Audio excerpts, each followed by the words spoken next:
Café tá quentinho aí, deputado? Tá quentinho, tá bom, viu? Tá na hora da gente pautar esse nosso bate-papo aqui com café ainda quente, ainda na xícara aí, sobre índices ou indicadores de educação aqui no estado de São Paulo.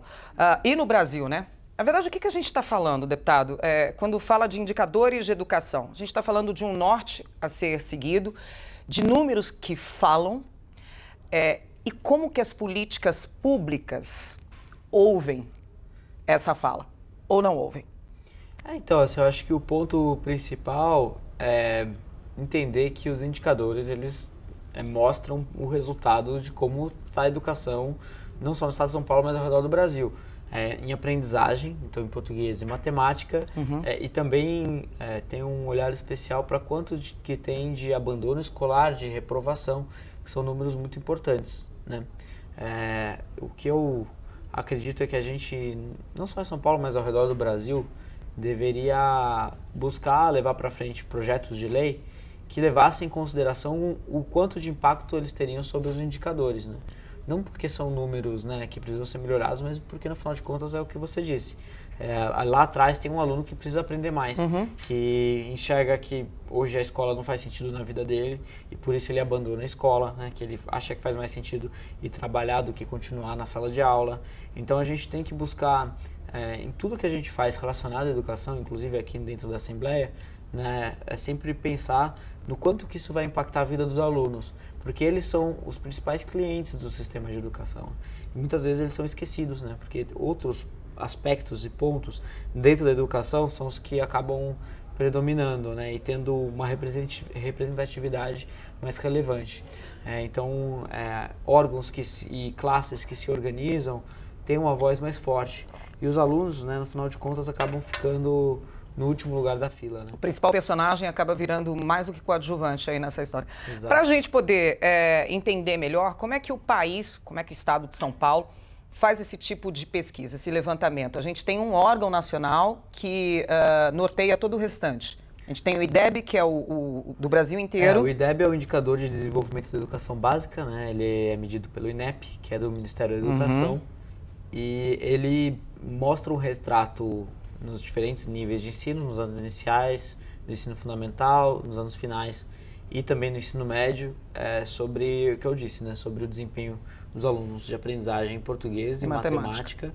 E ponderando, ele leva em consideração o quanto que os alunos estão abandonando a escola e quanto que eles estão repetindo de ano. Isso é importante porque se todos os alunos, por exemplo, que fazem a prova tiram 10, mas se são só os alunos que sobreviveram à escola e metade abandonou... Não está dando um espelhamento do que é a realidade. Do que é a realidade. De quanto tempo que tem essa... Então, o IDEB ele é medido a cada 2 anos, né? Através de uma prova, uma prova Brasil, né? Que é realizada a cada 2 anos e o resultado vem com 1 ano de defasagem, né? Mas o principal ponto, assim, para mim é a gente tomar esses indicadores, né? Esses números, né? Que podem parecer frios, né, como critérios para que os projetos de lei que a gente buscar levar para frente dentro da educação, né, eles têm que ser pautados por uma busca de melhoria desses números, né? Então, assim, é muito comum a gente ver projetos de lei que são relacionados à educação que não estão relacionados, que não conversam com os indicadores, né? Então, da mesma maneira como a gente, quando busca votar um projeto de lei que tem um impacto financeiro, né, tem que tentar entender de onde veio, né? A gente deveria, todo projeto de lei dentro da educação, tem que tentar entender como que ele impacta os indicadores, né? Como é que está o estado de São Paulo nesses índices? A gente está bem? Então, o Brasil como um todo não está bem, né? E sobretudo no ensino médio, que é a maior responsabilidade do Estado, né, dentro da educação básica, né? O Brasil como um todo vem patinando nas últimas décadas, né? Então vem melhorando, mas uma taxa muito pequena e muito lenta, que não é o suficiente para a gente conseguir se tornar um país moderno, um país de primeiro mundo, enfim, nos próximos anos, nas próximas décadas, né? Então, hoje a gente está empatado praticamente com estados que têm um desenvolvimento econômico muito menor, como por exemplo Pernambuco. E quando você vai entender por que Pernambuco está igual ao São Paulo, em vários aspectos até melhor, você começa a ver que eles têm levado para frente iniciativas que dão resultado e que a gente aqui em São Paulo está parado. Então, por exemplo, o ensino médio em tempo integral é um projeto que começou alguns anos atrás em Pernambuco e que hoje 60% da base de alunos do ensino médio no estado estudam em período integral, em que os professores têm comprometimento com uma escola só e não ficam dando aula em várias escolas diferentes, em que existe um currículo específico e toda uma abordagem diferente com os alunos, e eles são convidados a pensar o futuro, a um projeto de vida, coisa que as escolas públicas que a gente tem hoje, desenho, que elas não propiciam essas coisas, né? Raramente uma escola pública vai fazer, no estado de São Paulo, né, algum professor ou diretor vai, de fato, buscar entender quais são os planos de vida dos seus alunos, né? Tudo muito solto, tudo muito...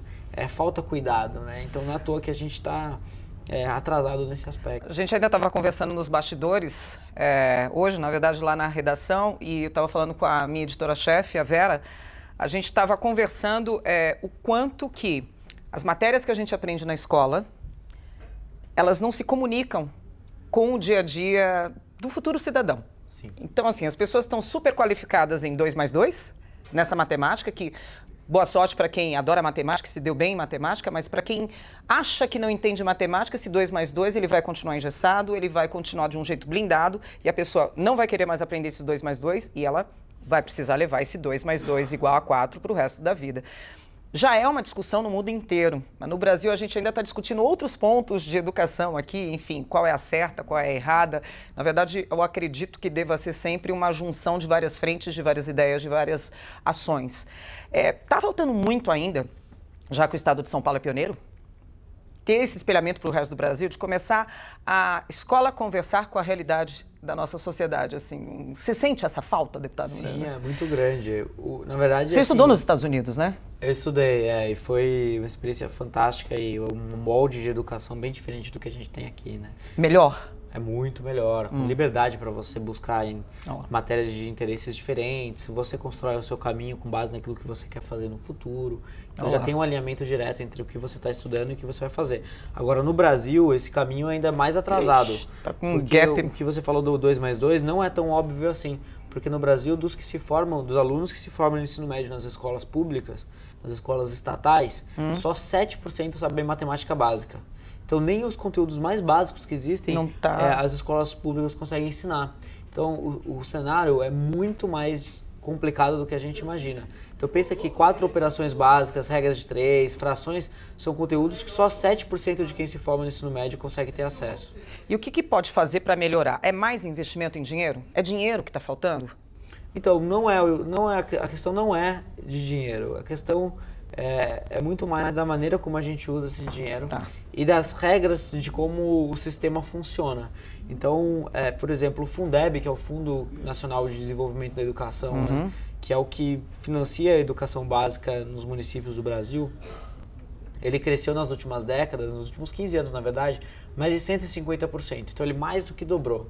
E os indicadores de aprendizagem não estão melhorando mais de 150%. Eles melhoram um pouco. Para o ensino médio, nesse período todo, melhorou 6%, 7%. Então, é você mais do que dobrar os recursos e o resultado quase que se mantém estável. Ou seja, o investimento, a qualidade do investimento é muito baixa. Você está praticamente queimando o dinheiro. Porque você está alocando em coisas que não dão resultado. Por isso que eu estava falando antes do quanto que os projetos de lei que a gente leva para frente, do quanto que o nosso trabalho como fiscalizadores do Poder Executivo deveriam ser voltados para a melhoria dos indicadores de aprendizagem. Porque se uma coisa não está ligada à outra, você pode fazer 1 milhão de coisas, se os indicadores não melhoram, os alunos não estão aprendendo. Se eles não estão aprendendo, o sistema todo está falindo. Então, o que eu, acredito que é muito importante a gente, e muito do trabalho do que eu quero focar nos próximos anos, é buscar levar para frente projetos, iniciativas que tenham um relacionamento direto e uma projeção, mesmo que uma estimativa, do quanto que isso vai melhorar a vida dos alunos. Dá para fazer isso em 4 anos? Em 4 anos dá para fazer muita coisa, não dá para resolver todo o problema, até porque muito do que precisa ser feito não está na nossa responsabilidade como deputados estaduais, está no Congresso Nacional. Então, por exemplo, a Lei 8666, que até vai ser, está sendo discutida nessas semanas agora lá no Congresso Nacional, é uma lei extremamente engessada, muito complexa e que faz com que escolas tenham uma dificuldade muito grande de comprar coisas simples. Às vezes precisa comprar um giz, comprar um material básico e aí, por conta do valor e tudo mais, é obrigado a entrar em todo um processo licitatório, é uma burocracia gigantesca para conseguir, depois de meses, comprar um negócio muito simples. Então, esse tipo de coisa, né? Acha que essa lei passa? Então, uma alteração para essa lei é muito importante, né? Ela já está em vigência há muitos anos. A emenda. Mas a gente precisa desburocratizar, né? Tirar esse daqui. Porque, enfim, a administração pública acaba assumindo que todo agente público é corrupto, né? O que não é verdade, né? Tem muita gente querendo fazer um bom trabalho. É claro que a gente tem que ter fiscalização para que corrupção não aconteça, mas a gente tem que soltar a roda, né? Destravar para a gente conseguir fazer o trabalho que precisa ser feito. Outro ponto relevante é a estabilidade ampla e restrita do funcionalismo público. A gente tem, dentro de todos os profissionais da área pública, inclusive dentro da educação, profissionais que são exemplares e que não são valorizados. E ao mesmo tempo também tem funcionários que estão longe de serem exemplares e que não são advertidos. Então, ao tratar todo mundo da mesma forma, com os mesmos critérios, você nivela por baixo.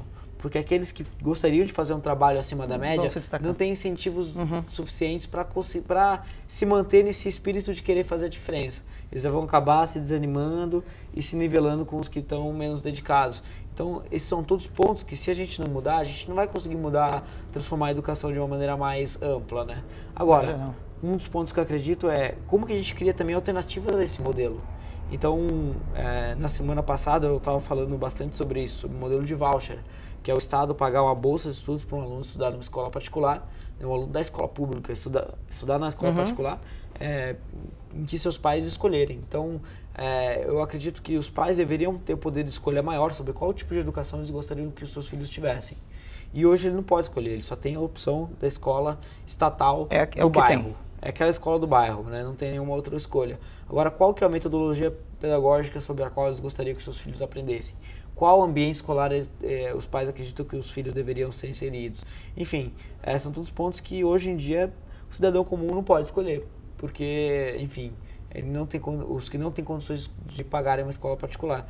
E que eu acho que poderia ser uma alternativa de acesso à educação de qualidade para todos aqueles que, enfim, né, se preocupam com os filhos, né? Então, e é uma maneira de você fugir, né, de você escapar de um modelo estatal hoje que não funciona. Que não está dando um recado aí que a gente precisa. Deputado, eu acredito muito que a gente aprende também pelo exemplo. Falando um pouquinho aí sobre educação, a gente aprende pelo exemplo. E recentemente, o senhor, junto com o Partido Novo, do qual faz parte, junto com os outros deputados aqui da casa, o Reni, o Melão e o Sérgio Vitor, entraram com um protocolo aqui na Assembleia Legislativa para abrir mão dos benefícios aí que alguns deputados poderiam ter. Mas eu vou pedir o seguinte, acho que o nosso café esfriou, acabou. Esse é um bate-papo para o nosso próximo encontro, pode ser? Pode ser, combinado. Combinado, então. A gente fala sobre isso. Beleza. Obrigado.